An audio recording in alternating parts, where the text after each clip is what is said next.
يلا بقى نعمل شوربة الطماطم.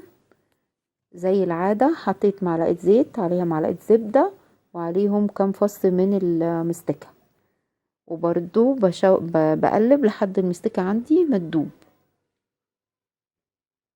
هنزل عليهم بالبصل وافضل اشوح فيه لحد ما يدبل. القاعدة الاساسية بتاعت اي شوربة عملناها. تمام.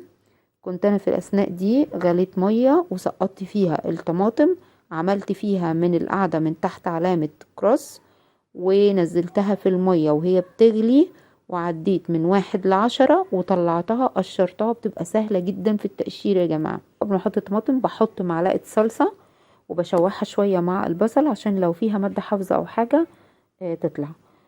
بعد ما بشوحها شوية كده مع البصل هنزل عليها بالطماطم زي ما قلت لكم قبل كده. بشوحهم مع بعض شوية، وبعد كده هنزل عليها بالملح وخلطة الفلفل اللي انا قلت لكم عليها في شوربة البطاطس، اللي هي بتبقى فلفل اسمر، لورا، حبهان، زر ورد، جوز الطيب. هنزل عليها بالملح والخلطة الفلفل الاسمر وهقلب واسيبها لما تستوي تماما. في مكون كمان بضيفه، حبيتوا تضيفوه براحتكم، مش حابين خلاص. بضيف شوية من الريحان الجاف، بفركه كده بين ايدي وبضيفه. عايزين تستبدلوا الريحان بالزعتر، لو بتحبوا نكهة الزعتر اكتر ممكن تضيفوا زعتر، دي حاجة متروكة لذوقكم.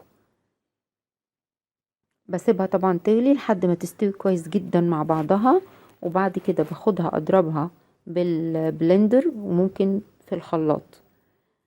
وطبعا القوام انتوا بتتحكموا فيه، بتضيفوا شوية مرقة او مية زي ما انتوا حابين. وبقدمها بالشكل اللي انتوا شايفينه ده كده. حطيت عليها ترانشيتين ليمون، ورشيت في الجنب كده رشة من الريحان. يلا جربوا، وصحتين وهنا.